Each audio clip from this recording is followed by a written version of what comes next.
حضرات محترم، ہمارے درمیان رمضان المبارک کا مہینہ اپنی پوری آب و تاب کے ساتھ جاری و ساری ہے۔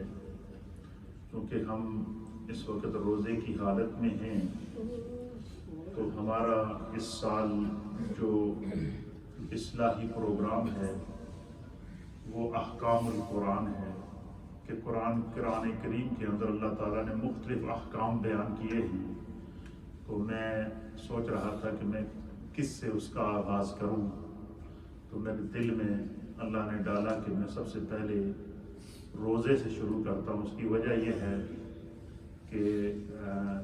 کہ ہم اپنے روزے کی حفاظت کیسے کریں، وہ کون سے امور ہیں یا کون سے عذر ہیں یا کون سی بیماریاں ہیں جن کی وجہ سے ہمیں رخصت دی گئی ہے کہ ہم روزہ چھوڑ سکتے ہیں۔ لیکن بسا اوقات ایسا ہوتا ہے کہ ہم روزے کی حالت میں ہوتے ہیں، بے خیالی کی وجہ سے ہمیں مسئلہ پتہ نہیں ہوتا تو ہم اپنا روزہ ضائع کر بیٹھتے ہیں۔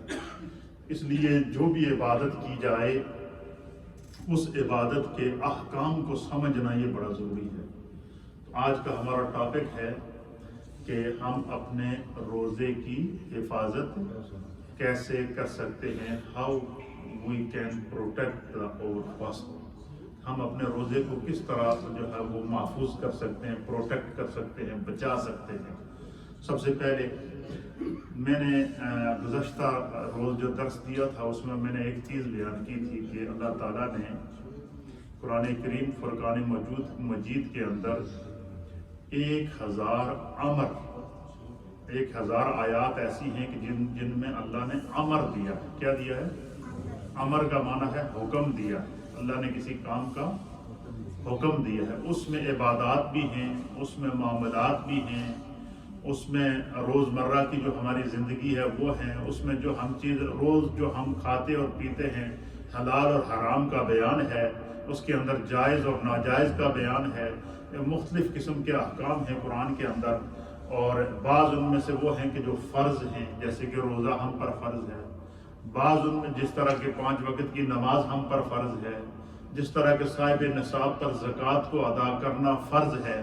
یہ جو امور فرض قرار دیے گئے ہیں ان کو فرض اس لیے کہتے ہیں کہ ان کا حکم براہ راست خدا نے دیا ہوتا ہے۔ تو ہم رمضان المبارک 1442 ہجری کی میں اس وقت داخل ہیں، تو رمضان کے روزے رکھنے کا حکم اللہ تعالیٰ نے قرآن میں مختلف مقامات پر دیا ہے۔ جیسا کہ میں نے آپ کے سامنے جو آیت تلاوت کی ہے، یہ آیت ہے پارہ نمبر 2 ہے، اور سورہ کا نام ہے سورہ بقرہ ہے، اور سورہ نمبر بھی 2 ہے، اور اس کا ورس نمبر ہے 185۔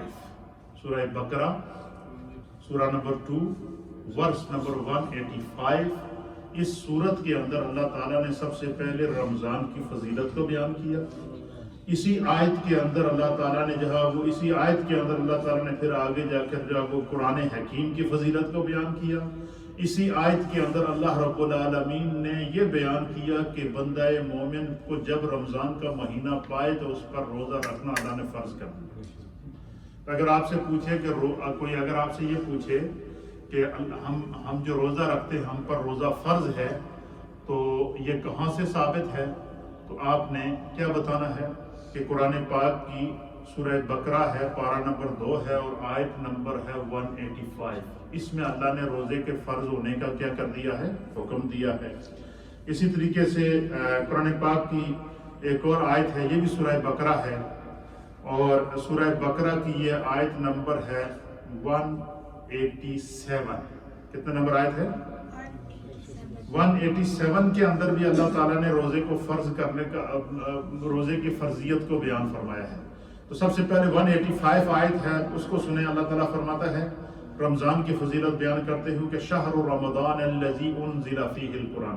پہلے میں فرض آیات بیان کر کے پھر میں وہ چیزیں آپ کے سامنے بیان کروں گا جن سے روزہ ٹوٹ جاتا ہے، جن سے بچنا ضروری ہے تاکہ ہمارا روزہ محفوظ رہے، پروٹیکٹ رہے، ہم اپنے روزے کی حفاظت کر سکیں۔ فرمایا کہ شہر رمضان، رمضان کا مہینہ وہ ہے الذی انزل فیہ القرآن، اللہ نے بیان فرمایا کہ اے بندہ مومن، جو خدا نے تجھے روزہ عطا فرمایا ہے، رمضان عطا فرمایا ہے، تمہیں روزے کا تو ثواب ملے گا ہی ملے گا، لیکن اس مہینے دی برکت دا یہ عالم ہے کہ خدا نے اس میں قرآن نازل کیا، اللہ نے اس میں کیا کیا ہے؟ قرآن نازل کیا۔ اس لیے میں نے گزشتہ سال بھی آپ تمام دوستوں کی خدمت میں گزارش کی تھی کہ ہم پورا سال سستی کرتے رہتے ہیں، کاہلی کرتے رہتے ہیں، کم از کم اس رمضان میں یہ ارادہ ضرور کریں کہ ہم میں سے ہر ایک بندہ ایک قرآن ضرور ختم کرے۔ ہم نے کل سے یہ جو ہماری اوپر مسجد میں یہ آیا کلاسز شروع ہیں، میری کلاس کے جتنے بھی بچے ہیں، جتنے بچوں نے قرآن پڑھا ہوا ہے، اس دفعہ میں نے ان کو پابند کیا ہوا کہ وہ ڈیلی 1 سپارہ 1.5 سپارہ میرے سامنے بیٹھ کے پڑھیں گے، تاکہ جب رمضان ختم ہو تو ان بچوں کا بھی ایک قرآن ختم ہو۔ تو اس طریقے سے اپنے بچوں کو ترغیب دیں، خود بھی نیت کر لیں، جو مائیں بہنیں گھروں میں سن رہی ہیں وہ بھی، کہ ہم جو ہے وہ قرآن حکیم فرقان مجید کا کم از کم سال میں ایک دفعہ اس کا ختم ضرور کریں۔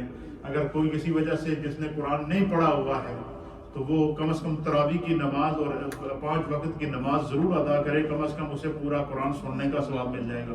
تو اس مہینے میں اللہ نے ہمیں یہ اپرچونٹی دے دی ہے کہ اگر پڑھ نہیں سکتے تو سن بھی سکتے ہیں، سننے کا اہتمام بھی اس مہینے میں ہمارے پاس موجود ہے، پڑھنے کا اہتمام بھی موجود ہے۔ تو اس لیے کوشش یہ کی جائے کہ اس مہینے میں جو ہے وہ قرآن کریم ضرور پڑھا جائے، ختم کیا جائے۔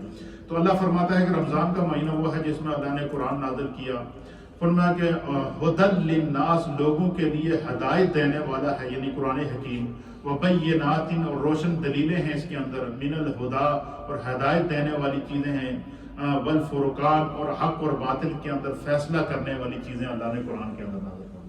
قرآن میں کیا ہے؟ اللہ نے احکام نازل کیے ہیں، قرآن کیا ہے؟ دستور حیات ہے۔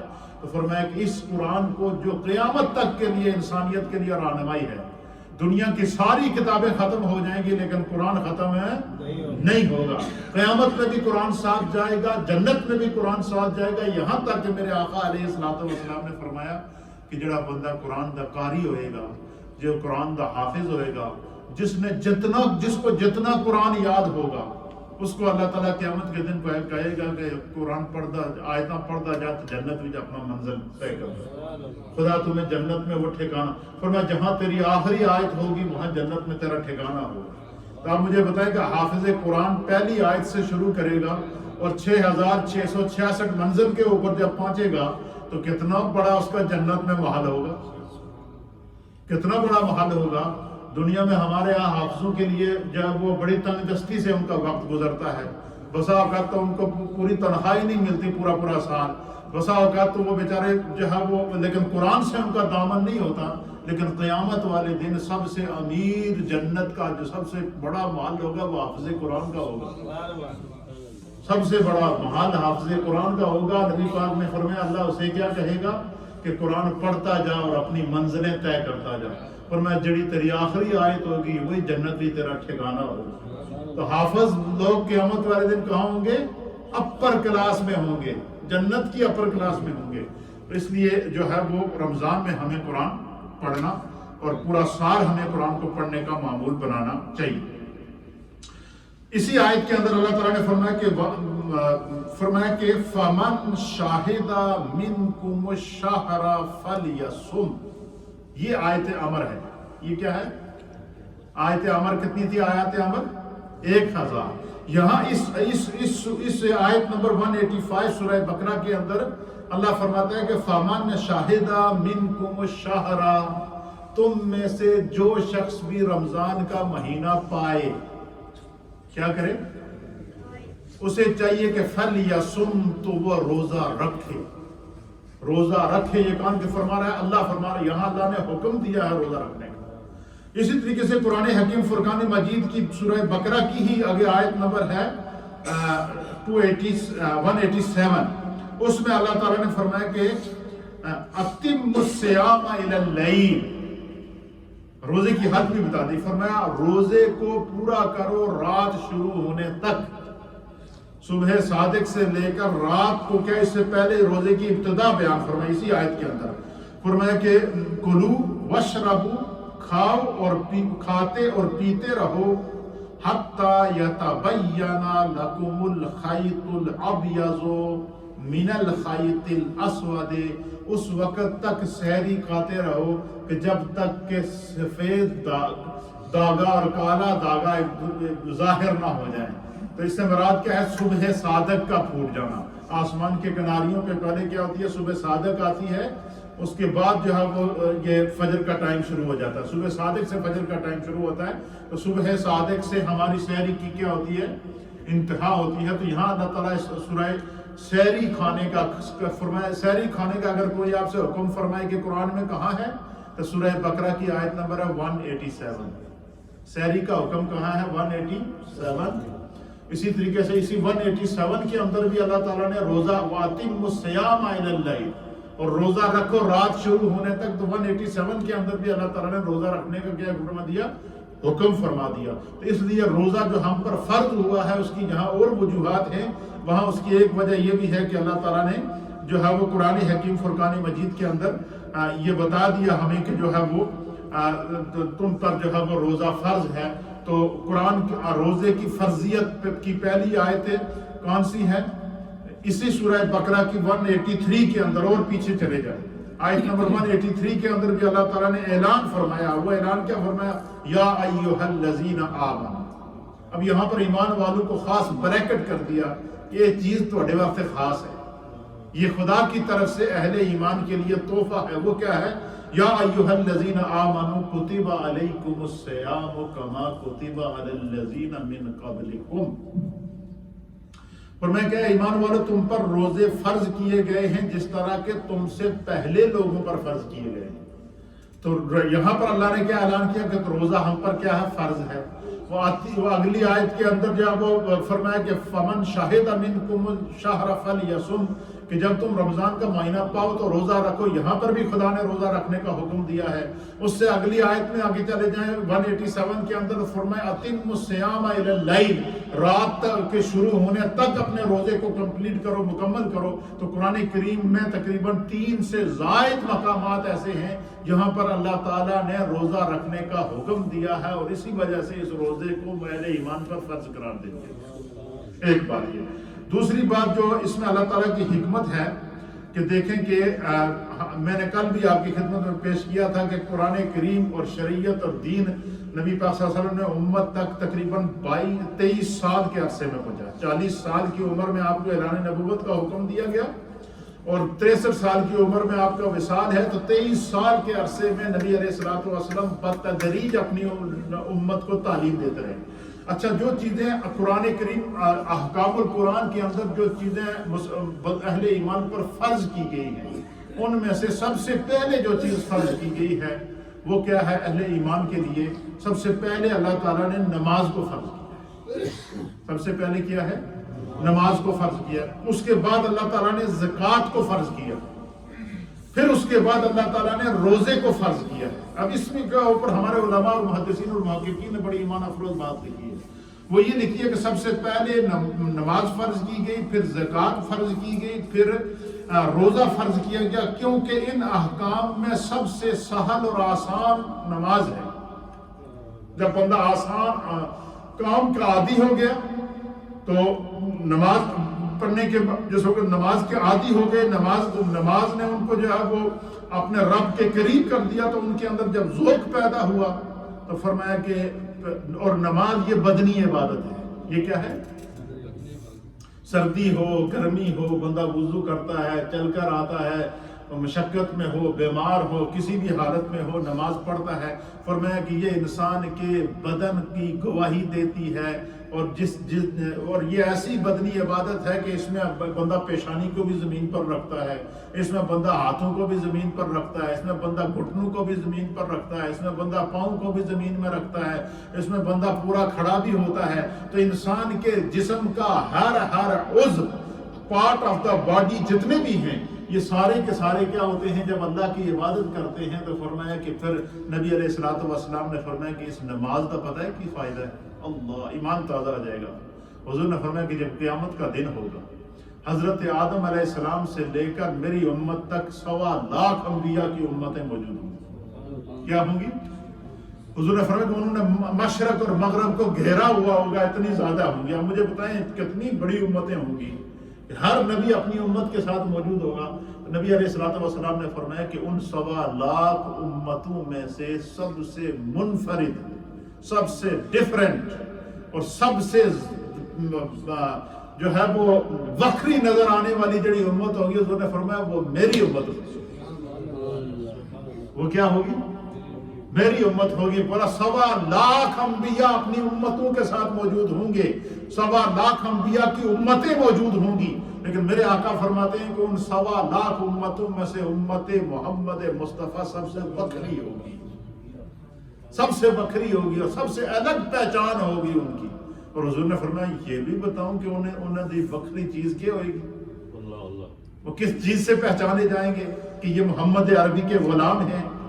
حضور نے فرمایا کہ ان کے جو اعضائے وضو ہیں، میری امت کے وہ لوگ جو دن میں 5 مرتبہ نماز کے لیے وضو کرتے ہیں، ہاتھوں کو دھوتے ہیں، کلی کرتے ہیں، ناک میں پانی ڈالتے ہیں، چہرہ دھوتے ہیں، سر کا مسح کرتے ہیں، پاؤں دھوتے ہیں. فرمایا کہ یہ جو اعضائے وضو بظاہر جو دن میں 5 مرتبہ میرے امتی اس کو دھوتے ہیں، حضور نے فرمایا کہ یہ اعضائے وضو ان سے نور چمک رہا، یہ سفید ہوں گے، یہ تمام امتوں سے وکری میری امت ہوگی. اور ایک حدیث کے مطابق نبی علیہ السلام نے فرمایا کہ جس طرح کے گھوڑوں کا ایک بڑا استبل ہو، تو اس میں وہ گھوڑا جس کے ماتھا سفید ہو، جس کے پھر سفید ہو، جس کے اوپر سفید دبے پر نشانات پڑے ہوں، چتکبرے قسم کے جو گھوڑے ہوتے ہیں وہ سیاہ گھوڑوں میں سے پہچان جب وہ دور سے ان کے اوپر نظر پڑتی ہے. اس طرح حضور نے فرمایا کہ 1.25 لاکھ امتوں میں سے میرے وہ امتی جو دن میں 5 مرتبہ تازہ وضو کر کے نماز ادا کرتے ان کے چہرے چمک رہے، اور ہر نبی کی امت اس پر رش کرے گی کہ یہ نورانی چہرے والے محمد عربی کے امتی ہیں. کیوں؟ کہ یہ نماز کے لیے منہ کو دھویا کرتے تھے، یہ نماز کے لیے ہاتھوں کو دھویا کرتے تھے، یہ نماز کے لیے پاؤں کو دھویا کرتے تھے، یہ نماز کے لیے اپنے سروں کا مسح کیا کرتے تھے. اسی طریقے سے سب سے پہلے نماز کو فرض کیا گیا. جب بندہ نماز کا عادی ہو گیا، یہ بدنی عبادت ہے. پھر اس کے بعد اللہ تعالیٰ نے کی حکمت یہ تھی کہ جب یہ بندہ مومن بدنی عبادت کا عادی ہو گیا، اب اس کو مالی عبادت کی لذت بھی عطا فرماؤ. پھر اس کے بعد زکوٰۃ کو فرض کیا. پھر بندہ زکوٰۃ اپنے مال سے پیسہ نکال کے دوسرے کو دینا یہ بڑا شاق گزرتا ہے بظاہر، لیکن اس کا جو اجر میرے مصطفیٰ کریم نے بیان فرمایا، بندہ سنتا تو رشک آتا ہے، اللہ اکبر. تو پھر اس کے بعد بدنی عبادت کو فرض کیا. پھر اس کے فوراً بعد ایک اور عبادت جو جس کا تعلق بھی انسان کی بدن کے ساتھ ہے، جسم کے ساتھ ہے، باطن کے ساتھ ہے، وہ ہے روزہ. جب مالی عبادت کا جو ہے وہ جانی عبادت کا عادی ہو گیا، پھر مالی عبادت کا عادی ہو گیا، پھر اللہ تعالیٰ نے تیسرے جو ہے وہ اس کے اندر اللہ تعالیٰ نے پھر اس کے اوپر روزے کو فرض کیا. فرمایا کہ یہ بظاہر تو بہت شاق ہوتا ہے. پھر اس کے بعد زیادہ مشکل عبادت روزہ کو فرض کیا گیا، کیونکہ روزہ میں نفس کو کھانے پینے سے روکنا، عمل تزویج سے روکنا، اور یہ انسان کے نفس پر بہت شاق اور دشوار ہے. اللہ تعالیٰ کی حکمت سے یہ بتدریج احکام شرعیہ اس لیے نازل ہوئے ہیں تاکہ اس کی حکمت ہے کہ رسول اللہ صلی اللہ علیہ وسلم نے ارکان اسلام میں نماز، زکوٰۃ اور روزے کا ذکر جو ہے وہ فرمایا. اور اسی طرح قرآن حکیم فرقان مجید کی ایک آیت ہے سورۃ الاحزاب کی آیت نمبر 35، اس میں بھی اللہ تعالیٰ نے جو ایک آیت کے اندر تینوں احکام کو بیان کیا، اور تینوں میں پہلے نماز کا ذکر، اس کے بعد زکوٰۃ کا ذکر اور اس کے بعد روزے کا ذکر. جیسے کہ سورہ الاحزاب کی آیت نمبر ہے 35، اس میں اللہ فرماتا ہے والخاشعین، اور نمازوں، والخاشعین والخاشعات، اور نمازوں میں خشوع اور خضوع کرنے والے مرد اور خشوع اور خضوع کرنے والی عورتیں. پھر فرمایا والمتصدقین والمتصدقات، اور اپنے مالوں سے زکوٰۃ اور صدقات ادا کرنے والے مرد اور اپنے مال سے زکوٰۃ اور صدقات ادا کرنے والی عورتیں. یعنی یہ دیکھیں اللہ تعالیٰ نے مردوں اور عورتوں کا الگ الگ نام لیا تاکہ کسی کے ذہن میں یہ نہ آئے کہ یہ حکم شاید مردوں کے لیے ہے. اس لیے خداوند قدوس نے باقاعدہ دونوں صیغوں کے ساتھ یہ آیت نازل کی سورہ احزاب کی آیت نمبر 35 کہ والخاشعین والخاشعات، کہ نمازوں میں خشوع کرنے والے مرد اور خشوع کرنے والی عورتیں، والمتصدقین والمتصدقات، اور اللہ کے راستے میں مال کو خرچ کرنے والے مرد اور مال کو خرچ کرنے والی عورتیں، والصائمین والصائمات، اور اللہ کے راستے میں روزہ رکھنے والے مرد اور روزہ رکھنے والی عورتیں. یہ ان کا بتدریج جو ہے وہ اللہ تعالیٰ نے کیا کر دیا، ذکر کیا ہے۔ پھر اسی طریقے سے قرآن حکیم فرقان مجید کے اندر جو ہے وہ اللہ تعالیٰ نے رمضان اور روزے کی فضیلت کو بیان فرمایا۔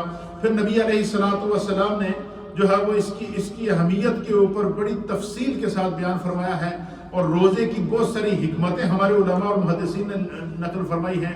آپ فرماتے ہیں کہ روزے کے بہت سارے فوائد ہیں، ہم اپنے روزے کو جو اللہ کی بارگاہ میں پیش کریں اور پروٹیکٹ کریں روزے کو، تو اس کو ہم نے اس کی حفاظت کیسے کرنی ہے، اس کے بارے میں قرآن حکیم فرقان مجید میں اللہ تعالیٰ نے جو ہے وہ اس کے احکام کو بیان فرما دیا۔ پھر اسی طریقے سے جب ہم نبی علیہ الصلوۃ والسلام کی احادیث کی طرف جائیں تو احادیث مصطفیٰ کریم صلی اللہ تعالیٰ علیہ وآلہ وسلم میں اللہ کے حبیب علیہ الصلوۃ والسلام نے اس کی بہت ساری حکمتیں بیان فرمائی ہیں، اور حضور نبینا علیہ الصلوۃ والسلام نے روزے کی پہلی حکمت یہ بیان فرمائی کہ روزے کی پہلی حکمت یہ ہے کہ فرمایا کہ علماء اور محدثین نے اس کو باقاعدہ تفصیل کے ساتھ بیان فرمایا۔ نبی علیہ الصلوۃ والسلام نے روزے کی بہت ساری حکمتیں بیان فرمائی، اور ان میں سے پہلی حکمت کیا ہے؟ پہلی یہ ہے کہ روزہ رکھنے سے کھانے پینے اور شہوانی لذت میں کمی آتی ہے، اور اس سے حیوانی انسان کے اندر جو حیوانی قوت ہوتی ہے وہ کم ہو جاتی ہے، اور روحانی قوت کے اندر اضافہ ہوتا ہے۔ روزے کا پہلا فائدہ کیا ہے کہ انسان کی روحانیت میں اضافہ ہو جاتا ہے۔ کیوں؟ جب کھانا پینے کی وجہ سے کمزوری ہوتی ہے تو انسان کے اندر ایک جذبہ پیدا ہوتا ہے۔ اور دوسری حکمت کیا بیان فرمائی؟ فرمایا کھانے پینے اور شہوانی عمل کو ترک کرنے سے انسان بعض اوقات اللہ تعالیٰ کی صفت سمدیہ سے متصف ہو جاتا ہے، اور بقدر امکان فرشتوں کے مقربین فرشتوں کی صفات اس کے اندر پائی جاتی ہے۔ کیوں؟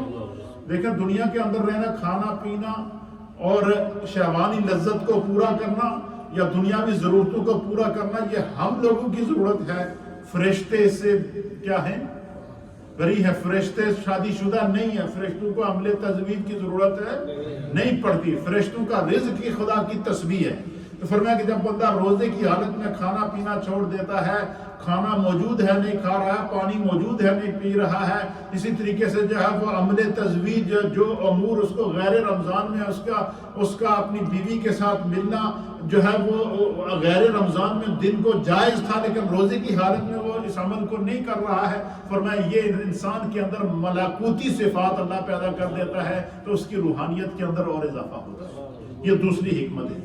اور تیسری حکمت کیا ہے؟ فرمایا بھوک اور پیاس پر صبر کرنے سے انسان کو مشکلات اور مصائب پر صبر کرنے کی عادت پڑتی ہے، اور مشقت برداشت کرنے کی مشق ہوتی ہے کہ جب انسان دیکھتا ہے صبح شام، دیکھیں جب روزے کی حالت میں ہو تو انسان پر کمزوری بھی آتی ہے، نکاہت بھی آتی ہے، لیکن اس کے باوجود بندہ کیا کرتا ہے؟ صبر کرتا ہے، تو اس کے اندر احساس پیدا ہوتا ہے یار میرے پاس سب کچھ ہونے کے باوجود اگر میں ایک دن کا روزہ میرے لیے رکھنا اتنا مشکل ہے، تو جن لوگوں کے پاس جو کھانے پینے کے لیے کچھ بھی نہیں ہے وہ اس اجر کو کیسے پائیں گے؟ تو فرمایا کہ اس سے کیا ہوتا ہے؟ انسان کے اندر ایک جذبہ ایثار پیدا ہوتا ہے۔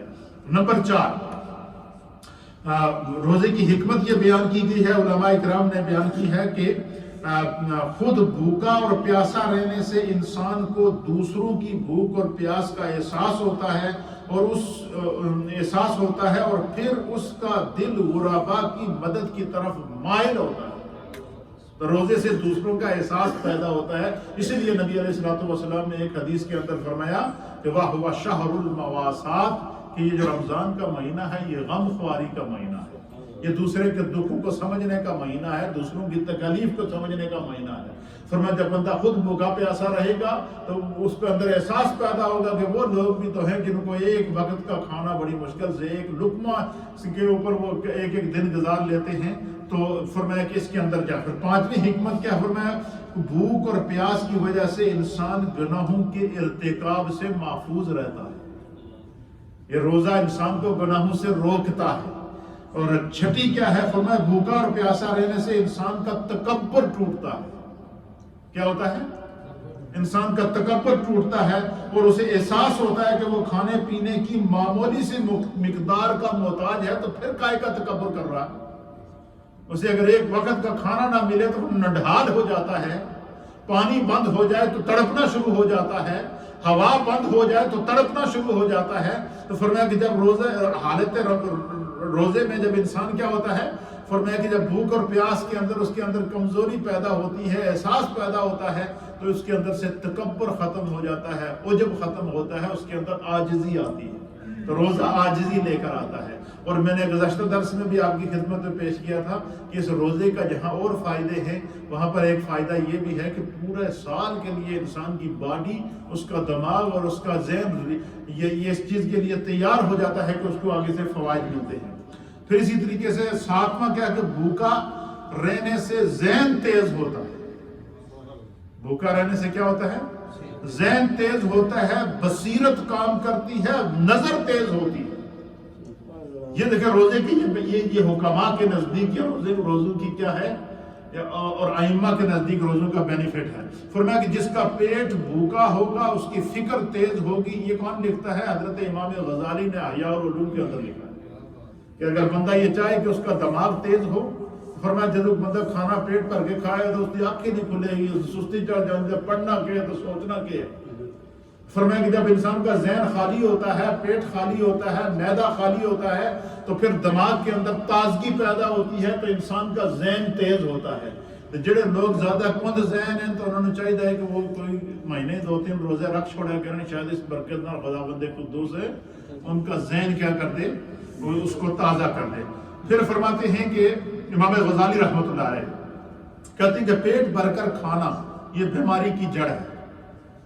امام غزالی کیا فرماتے ہیں؟ پیٹ بھر کر کھانا یہ بیماری کی جڑ ہے، اور پرہیز علاج کی بنیاد رکھی گئی ہے، اور اسی لیے حکماء نے کہا کہ پرہیز علاج سے بہتر ہے۔ یہ حکماء نے کہا کہ آپ نے سنا ہوگا کہ پرہیز علاج سے بہتر ہے۔ فرمایا جتنا پیٹ بھر کے بندہ کھاتا ہے اتنی اس کے پیٹ کے اندر بیماریاں پیدا ہوتی ہیں، اتنی اس کے معدے کے اندر بیماریاں پیدا۔ اس لیے ایک حدیث کے مطابق نبی علیہ السلام نے فرمایا کہ بھوک چھوڑ کر کھانا کھایا کرو، کہ انسان کو اتنا نہیں کہ اتنا نہ کھائے کہ اس کا سانس لینا ہی مشکل ہو جائے، اتنا کھا لے۔ تو ہمارے یہاں تو افطاری کی جناب جب لگتی ہے دسترخوان تو پھر بندہ سوچتا ہے کہ بھائی پھر جب تراویح پڑھنا بھی مشکل ہو جاتا ہے، بعد میں سستی آ جاتی ہے۔ تو اس لیے فرمایا کہ دن میں جس طریقے سے دن میں صبر کیا، اسی طریقے سے جو ہے وہ اب آج دیکھیں آج کل ہمارے نوجوان زیادہ تر ڈائٹنگ کرتے ہیں پورا سال کے، وہ ویٹ بڑھ رہا ہے، لیکن اللہ نے یہ ڈائٹنگ قدرت کی طرف سے دی ہے کہ بندہ پابندی کر لے روزوں کی تو پورا سال اس کا اثر رہتا ہے۔ اچھا، اور 8ویں چیز کیا بیان فرمایا روزہ کسی کام کے نہ کرنے کا نام ہے، یہ کسی ایسے عمل کا نام نہیں جو دکھائی دے اور اس کا مشاہدہ کیا جائے، یہ ایک مخفی عبادت ہے۔ اس کے علاوہ باقی تمام عبادات کسی نہ کسی کام کے کرنے کا نام ہے، وہ دکھائی دیتی ہیں، ان کا مشاہدہ کیا جاتا ہے۔ روزہ کو اللہ تعالیٰ کے سوائے کوئی نہیں دیکھتا، باقی تمام عبادات میں ریا دکھاوا ہو سکتا ہے، لیکن روزے میں دکھاوا نہیں ہو سکتا۔ تو روزے کے جہاں ایک فائدے ہیں وہاں اس کا یہ فائدہ بھی ہے کہ روزے سے انسان کے اندر اخلاص پیدا ہوتا ہے۔ مثلا آپ ہیں، میں ہوں، آپ کو نہیں پتا کہ میں اس وقت میں باتیں تو کر رہا ہوں، کیا پتا میں گھر سے کھا کر آیا ہوں، یا آپ بیٹھے ہوئے آپ میں سے کوئی گھر سے کھا کر آیا ہوا ہو، لیکن فرمایا کہ یہ خالص اللہ کے لیے عبادت ہے، خدا جانتا ہے۔ فرمایا بندہ نماز پڑھتا ہے تو دکھائی دیتا ہے کہ نماز پڑھ رہا ہے، زکوٰۃ دیتا ہے تو دکھائی دیتا ہے کہ زکوٰۃ ادا کر رہا ہے، حج کرتا ہے تو دکھائی دیتا ہے کہ حج ادا کر رہا ہے، لیکن روزہ ایک ایسی عبادت ہے، یہ فرمایا کہ اس لیے اللہ نے فرمایا کہ اللہ کے حبیب نے فرمایا کہ میرے رب نے فرمایا کہ الصوم لی، یہ روزہ خالص میرے واسطے ہے، وہ آنا اجزا بہی، اور میں ہی اس کی جزا دوں گا۔ کیوں؟ یہ باطن کا مسئلہ ہے، یہ اندر کا مسئلہ ہے۔ جب بندہ یہ خالص اللہ تعالیٰ کے اور بندے کے درمیان ایک ایسی راز والی عبادت ہے کہ یا خدا جانتا ہے یا وہ بندہ جانتا ہے جس نے روزہ رکھا ہوا ہے، تو فرمایا کہ روزہ رکھنے سے جہاں اور فائدے ہیں وہاں اس کا ایک فائدہ کیا ہے کہ روزے سے کیا ہوتا ہے؟ اخلاص پیدا ہوتا ہے، باطن کا اخلاص پیدا ہوتا ہے۔ روزے سے کیا ہوتا ہے؟ اللہ نے فرمایا کہ یا ایھا الذین آمنوا کتب علیکم الصیام کما کتب علی الذین من قبلکم لعلکم تتقون۔ روزے سے تقوی پیدا ہوتا ہے، اور تقوی بھی باطنی کیفیت کا نام ہے، تقوی بھی باطن کے نور کا نام تقوی ہے، اندر کے نور کا نام تقوی ہے، دل کے نور کا نام تقوی ہے، دماغ کی فکر کی صحیح سوچ کا نام تقویٰ ہے، اور زبان کے اوپر جب نیک اعمال کو لانے کا نام تقویٰ ہے، تو فرمایا روزہ رکھنے سے تقویٰ پیدا ہوتا ہے، روزہ رکھنے سے اخلاص پیدا ہوتا ہے، روزہ رکھنے سے احساس پیدا ہوتا ہے، جو بندہ دوسروں کا احساس کرتا ہے۔ کتنے بڑے بینیفٹ ہیں اس روزوں کے۔ اور پھر اس کی جو ہے وہ نویں حکمت کیا بیان فرمائی ہے؟ فرمایا کہ شیطان انسان کی رگوں میں دوڑتا ہے، اور بھوک اور پیاس کی وجہ سے شیطان کے لیے راستے تنگ ہو جاتے ہیں، اور اس طرح روزہ شیطان پر کاری ضرب ہے۔ جب بھوک اور پیاس لگی ہوئی ہو تو نسیں سکڑ جاتی ہیں، اور فرمایا کہ جب نسیں انسان کی کھلی ہوئی ہوں تو شیطان انسان کے رگوں میں خون کی طرح دوڑتا ہے۔ تو فرمایا شیطان کا راستہ بھی روزہ روک لیتا ہے، اور اس کا راستہ تو پہلے سے رکا ہوتا ہے، خدا کی طرف سے اس کو زنجیریں ڈال کے باندھ بھی دیا جاتا ہے کہ بندے اب تو یہ بہانہ نہیں کر سکتا کہ مجھے شیطان نے بکایا ہے۔ کیوں؟ شیطان کو تو اللہ نے قید کر دیا رمضان کے مہینے کے اندر۔ تو فرمایا کہ روزہ رکھنے سے پھر کیا ہوتا ہے کہ یہ شیطان کے لیے راستے بند ہو جاتے ہیں، پھر کسی بھی روزہ دار کے نفس کو شیطان بہکا نہیں سکتا۔ اور شیطان انسان کا کیا ہے؟ عدو مبین۔ قرآن نے بیان فرمایا سورہ یوسف کے اندر کہ ان الشیطان للانسان عدو مبین، کہ شیطان انسان کا کھلا ہوا دشمن ہے۔ تو فرمایا کہ شیطان سے پروٹیکشن بھی اللہ تعالیٰ روزے کی برکت سے روزہ دار کو عطا فرما دیتا ہے۔ اور 10ویں چیز کیا ہے؟ فرمایا کہ روزہ امیر، غریب، شریف، خسیس سب پر فرض ہے۔ اس سے اسلام میں مساوات مؤکد ہوتا ہے، برابری کا درس دیتا ہے۔ اب غریب نے بھی روزہ رکھا ہوا ہے، امیر نے بھی روزہ رکھا ہوا، محل میں رہنے والا بھی روزہ دار ہے، جھونپڑی میں رہنے والا بھی روزہ دار ہے، ایک وقت کا ایک لقمے پہ پورا دن گزارنے والا بھی روزہ دار ہے، جس کو ہزاروں نعمتیں ملی ہیں وہ بھی روزے کی حالت میں ہے۔ تو فرمایا اس کے اندر انسان کے اندر ایک جذبہ پیدا ہوتا ہے کہ جب اللہ تعالیٰ نے نماز میں مساوات رکھا ہے کہ ایک ہی صف میں کھڑے ہو گئے محمود و ایاز، نہ کوئی بندہ رہا نہ بندہ نواز، نماز میں مساوات ہے، زکوٰۃ میں مساوات ہے، روزے میں مساوات ہے۔ تو یہ عبادات کیا سکھاتی ہیں کہ جو جن لوگوں کے اندر بڑائی آ جاتی ہے، میں بڑا خاندانی آدمی ہوں، بڑا رئیس ہوں، اور میں دوسروں کو چونٹی کی طرح کچل کر کے رکھ دوں، فرمایا ان کے لیے اس کے اندر کیا ہے؟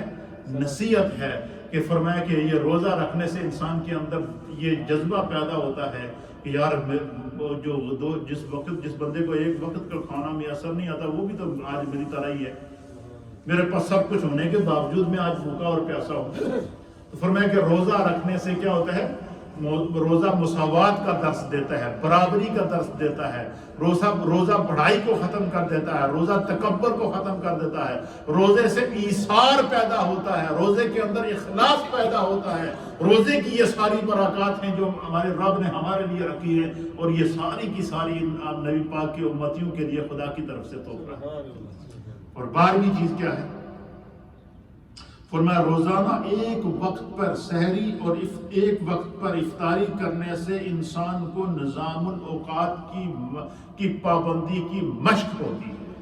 ہمارے لوگوں کی عادت ہوتی ہے جو ٹائم گزر جائے تو پھر فلانی جگہ جانا ہے، انتظار ہوتا ہے، جی دعا کا ٹائم ہو گیا، کھانا لگے ہوتا اسی چاہیے، یہ ہوتا ہے نہیں، ہمارے یہاں یہ عادت پائی جاتی ہے۔ کوئی بھی کام ہے ہم اس کو وقت پر نہیں کرتے، لیکن اللہ تعالیٰ ہمیں بار بار نصیحت دیکھیں نماز کے لیے فرمایا ان الصلاۃ کانت علی المؤمنین کتابا موقوتا، اللہ تعالیٰ نے 5 نمازوں کو بندہ مومن پر وقت مقررہ پر فرض کیا ہے۔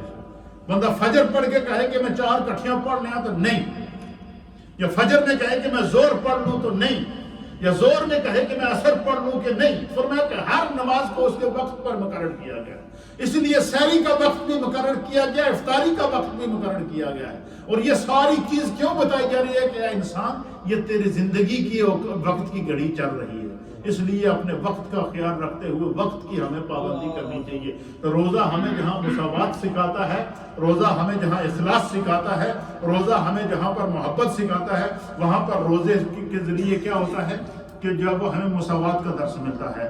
اور فرمایا کہ روزہ دار بھولے سے اگر فرمایا کہ یہ روزہ دار کی اس کی اہمیت کو بیان فرمایا۔ اب جب وہ چند مسائل ہیں کہ ہم اپنے روزے کی حفاظت کیسے کرتے ہیں، یہ تو روزے کی فضیلت میں نے بیان فرمائی ہے۔ کچھ ایسی چیزیں ہیں کہ جن سے روزہ ٹوٹ جاتا ہے اور کچھ ایسی ہیں کہ جن سے نہیں ٹوٹتا. یہ روزے جس طرح ہمیں نماز کے مسائل یا وضو کے مسائل معلوم ہونے چاہیے، اسی طریقے سے ہمیں روزے کے مسائل بھی معلوم ہونے چاہیے. نمبر 1، بلڈ ٹیسٹ کے لیے اپنا خون نکلوانے یا کسی شدید ضرورت مند مریض کو خون کا عطیہ دینے سے روزہ نہیں ٹوٹتا. یہ روزے کے مسائل میرے استاد محترم مفتی اعظم پاکستان حضرت علامہ مفتی منیب الرحمان صاحب دامت برکاتہ العالیہ نے رمضان سے پہلے ان مسائل کو لکھ کر پورے اخبارات کے اندر، ٹیلی ویژن کے اندر، میڈیا کے اندر دے دیا تاکہ ہر نبی پاک کے امتی تک روزے کے احکام پہنچ سکے. ہم اپنے روزے کی حفاظت کیسے کر سکتے ہیں؟ فرمایا کہ اب اس میں جذبہ بھی آ گیا. میں نے کیا کہا تھا کہ روزہ ایثار کا جذبہ دیتا ہے یا نہیں دیتا؟ روزہ کیا ہے؟ وَهُوَ شَهْرُ الْمُوَاسَاةِ، یہ ہمدردی کا مہینہ ہے. اب آپ کا کوئی بھائی، کوئی رشتہ دار بیمار ہے اور وہ موت اور زندگی کی کشمکش میں ہے، تو اس کو خون کی ضرورت ہے، تو آپ عطیہ خون روزے کی حالت میں دے سکتے ہیں. کیوں کہ روزہ جسم کے اندر کسی چیز کو داخل کرنے کا نام ہے. خون جسم سے نکل جاتا ہے، اس سے روزہ ٹوٹتا نہیں. کیا فرمایا؟ پہلی چیز کیا کہ بلڈ ٹیسٹ دینے سے، جیسے بلڈ ٹیسٹ ہوتے ہیں، ڈاکٹر کے پاس اپائنٹمنٹ ہے، وہ بلڈ لے لیتے ہیں، تو اگر آپ جانا چاہیں تو آپ روزے کی حالت میں جا کر بلڈ ٹیسٹ دے سکتے ہیں. البتہ کوئی انجیکشن، کوئی دوائی وغیرہ کھانے کے لیے اگر ڈاکٹر دے تو آپ اسے کہہ سکتے ہیں کہ میں فاسٹنگ میں ہوں، روزے میں ہوں، اور روزہ کھلنے کے بعد اس کو. لیکن بلڈ ٹیسٹ آپ دے سکتے ہیں، یا کسی کو خون کی ضرورت ہے تو خون کا عطیہ آپ دے سکتے ہیں. دونوں صورتوں میں روزہ آپ کا نہیں ٹوٹے گا. کیا ہوگا؟ نہیں ٹوٹے گا. فرمایا کہ ہاں، اگر خون دینے سے اتنی جسمانی کمزوری لاحق ہونے کا اندیشہ ہو کہ روزہ رکھنے کے بندہ قابل نہ رہے، تو پھر ایسی حالت میں وہ خون نہ دے، کیونکہ دوسرے کی جان بچانے بدلے اپنی چلی گئی. تو فرمایا کہ ہاں، اگر ایسی ضرورت شدید ہے، کسی کو آپ بلڈ دینا چاہیں، اس کی جان بچانا چاہیں، یا ڈاکٹر نے آپ کو بلڈ ٹیسٹ لینا ہے، تو آپ روزے کی حالت میں بلڈ ٹیسٹ دے سکتے ہیں. اس سے آپ کا روزہ محفوظ رہے گا، آپ کے روزے کو کوئی نقصان نہیں پہنچے گا. نمبر 2، کان میں دوا یا تیل ٹپکانے یا دانستہ یا پانی ڈالنے سے روزہ نہیں ٹوٹتا. کان میں دوا ڈالنے سے روزہ نہیں ٹوٹتا، یا تیل ڈالنے سے روزہ نہیں ٹوٹتا، سوائے اس کے کہ خدا نخواستہ کسی شخص کے کان کا پردہ پھٹا ہوا ہو اور اس سے پانی یا دوا اس کے معدے یا دماغ تک پہنچ جاتا ہو، تو ایسی حالت میں روزہ ٹوٹ جاتا ہے. کہ اس کے کان کے پردے پھٹے ہوئے ہیں، تو پانی یا دوا ڈالی تو وہ سیدھا اس کے حلق کے ذریعے اس کے معدے میں پہنچ گئی، تو پھر ایسی صورت میں کیا ہوگا؟ روزہ ٹوٹ جائے گا. لیکن اس طرح اگر کسی کے کان میں تکلیف ہے، درد ہے، تو وہ کوئی دوا وغیرہ ڈالنا چاہیے یا تیل ڈالنا چاہے، تو اس سے روزہ نہیں ٹوٹے گا. نمبر 3، پھر اسی طرح آگے لکھتے ہیں مفتی اعظم پاکستان کہ ہماری تحقیق کے مطابق آنکھ میں دوا ڈالنے یا کسی بھی قسم کا انجیکشن لگانے سے روزہ ٹوٹ جاتا ہے. اب دیکھیں، کان میں دوا ڈالنے سے روزہ نہیں ٹوٹتا، لیکن آنکھ میں دوا ڈالنے سے روزہ ٹوٹ جاتا ہے. اس کی وجہ کیا ہے؟ آنکھ کے اندر رگوں میں ایسا کنیکشن ہے جو ڈائریکٹ انسان کے معدے کے ساتھ ہے. آپ نے دیکھا کہ جب ہم آنکھ میں دوائی ڈالتے ہیں تو فوراً ہمارا حلق کڑوا ہو جاتا ہے، نہیں ہوتا. اس لیے آنکھ میں دوائی ڈالنے، روزے کی حالت میں آنکھ میں ڈراپ ڈالنے سے کیا کرنا چاہیے؟ پرہیز کرنی چاہیے. ہاں، اگر کوئی مرم وغیرہ ہے، جیسے بعض اوقات مرم ملتی ہے یا سرما وغیرہ ہے، تو یہ لگا سکتے ہیں. وہ چیز جو حلق کے اندر، معدے کے اندر نہ پہنچ سکے. اگر مثلا آپ ڈراپ ڈالنے سے روزہ ٹوٹ جائے گا، لیکن اگر کسی کے پاس کوئی مرم ہے، ٹیوب ہے جس کے ڈالنے سے اس کی آنکھوں کو شفا مل سکتی ہے، تو وہ ڈال سکتے ہیں، کیونکہ اس کا اثر اندر نہیں جاتا. تو یہ چیز یاد رکھیے گا کہ جو ہے وہ آنکھ میں دوا ڈالنے سے، ڈراپ ڈالنے سے یا کسی بھی قسم کا انجیکشن لگانے سے روزہ ٹوٹ جاتا ہے. اور بعض علماء نے اس میں یہ بھی کہا ہے کہ اس سے امام شافعی وغیرہ اور دیگر نے کہ اس سے بھی روزہ نہیں ٹوٹتا. لیکن انتہائی احتیاط یہ ہے کہ اس کا تعلق کیونکہ معدے کے ساتھ ہے، دعا کا اثر حلق کے اندر چلا جاتا ہے. تو فرمایا کہ روزے کی حالت میں آنکھ میں ڈراپ ڈالنے سے احتیاط کرنی چاہیے، اس سے روزہ ٹوٹ جاتا ہے. پھر فرماتے ہیں کہ چونکہ یہ اجتہادی مسئلہ ہے، اس لیے فرمایا کہ جو آپ کو آپ کے علماء اور ائمہ، اپنی مسجد کا امام یا اپنے وقت کا امام، آپ یا وقت کا جو مفتی آپ کو اگر کسی مسئلے کو اس طرح کا مسئلہ سمجھا دے تو اس کو فالو کرنا ضروری ہوتا ہے، ورنہ کہیں ایسا نہ ہو کہ کسی بے احتیاطی کی وجہ سے آپ کا روزہ ضائع ہو جائے۔ اور پھر فرماتے کہ روزے کی حالت میں طے آنے سے فقہاء اکرام نے اس کی 24 ممکنہ صورتیں لکھی ہیں۔ الٹی کا آنا، اچھا الٹی کا آنا اس طرح ہے کہ اس کی 2 صورتوں میں روزہ ٹوٹ جاتا ہے۔ دوسری 2 صورتیں کون سی ہیں جن سے روزہ ٹوٹ جاتا ہے؟ فرمایا کہ بے اختیار منہ بھر کے قے آئے اور اس میں کچھ مواد انسان کے پاس آئے اور اس نے واپس نگل دیا۔ جب الٹی آتی ہے تو بندہ بعض ایسا ہوتے ہیں، کچھ ذرات ایسے ہوتے ہیں کہ انسان ان کو واپس نگل لیتا ہے۔ فرماتا اگر کوئی چیز نگلی نہیں ہے تو کیا ہوئی تو وہ روزہ اس کا باقی رہے گا، لیکن منہ بھر کر کیا آئی اور اس کے کچھ ذرات جو کھانے کے معدے سے الٹی کے ذریعے باہر آئے اور اس نے وہ واپس نگل لیا تو اس سے روزہ کیا ہو جائے گا؟ ٹوٹ جائے گا۔ اس چیز سے احتیاط کرنی ضروری ہے۔ پھر فرماتے ہیں کہ تبھی مجبوری کے تحت جو ہے وہ جان بوجھ کر کیا کرے، مثلا کسی بات لوگوں کی عادت ہوتی ہے، کسی نے منہ کے اندر انگلی ڈال دی، حلق کے اندر، ٹھیک ٹھاک سی حلق میں جو انگلی ڈالی ہے وہ اب دیکھیں نا، حلق کے اندر جیسے انگلی ڈالی تو فوراً الٹی آ جاتی ہے۔ تو فرمایا کہ کسی نے خود الٹی کی انگلی ڈال کر، فرمایا یہ پھر اس نے کیا کیا؟ مداخلت کی۔ ایک تو یہ ہوتا ہے کہ کسی عذر کی وجہ سے خود بخود الٹی ہو گئی، ایک ہوا کہ بندہ خود انگلی ڈال کے الٹی کر رہا ہے۔ فرمایا کہ ایسی حالت کے اندر جو ہے وہ اگر جو ہے وہ کسی نے جو ہے وہ الٹی کی خود تو پھر کیا ہوگا؟ فرمایا کہ عربی میں سے استسقاء کہتے ہیں، ایسی قے منہ بھر کے آ جائے تو خواہ واپس حلق میں نہ بھی نکلے اس کا روزہ ٹوٹ جائے گا۔ کیوں؟ کہ اس نے خود جو ہے وہ انگلی ڈال کر الٹی کی ہے۔ پھر فرماتے ہیں کہ نیت دل کے ارادے کا نام ہے، زمانی بھی نیت ضروری نہیں، مستحب یہ ہے کہ رات کو ہی نیت کر لینا چاہیے، لیکن اگر وہ سحری کے وقت، سحری کھانے کے بعد نیت کر لے تو بس زبان دل سے ارادہ کر لے، زبان سے کہنا افضل ہے۔ لیکن اگر کسی نے زبان سے نیت نہیں کی، دل سے ارادہ کر لیا تو پھر بھی روزے کی نیت کیا ہو جائے گی؟ اور وہ روزے کی نیت کیا ہے کہ وَبِصَوْمِ غَدٍ نَوَيْتُ مِنْ شَهْرِ رَمَضَانَ، کہ میں کل کے روزے کی جو ہے رمضان کے روزے کی نیت کرتا ہوں۔ فرمایا اور صبح صادق کے وقت سے کرنے کے صبح صادق یعنی سحری کے وقت یا سحری کے بعد کرنا چاہیے، یعنی سحری کھانے کے بعد وہ نیت کرنا چاہے تو کر سکتا ہے، اس میں کوئی حد نہیں۔ سحری سے مثلا ایک بندے پر غسل فرض ہو گیا تو فرمایا کہ سحری سے پہلے غسل جنابت واجب ہو چکا ہے، مگر سحری ختم ہونے سے پہلے اگر غسل کرتا ہے تو سحری کا ٹائم ختم ہو جاتا ہے، تو فرمایا کہ وہ وضو کر کے پہلے سحری کھا لے، بعد میں غسل کر لے، اور اس کے پاس اگر ٹائم موجود ہے تو وہ پہلے غسل کرے اور پھر سحری کھائے۔ یہ دیکھیں یہ دین نے ہمیں کیا دی ہیں؟ سہولتیں دی ہیں، رعایات دی ہیں۔ اور اس کے آگے جو ہے تقریباً 8 اور اقسام ہیں کہ ہم اپنے روزے کی کیسے حفاظت کر سکیں ہیں، اس کو ہم انشاءاللہ اگلے چیپٹر کے اندر بیان کریں گے۔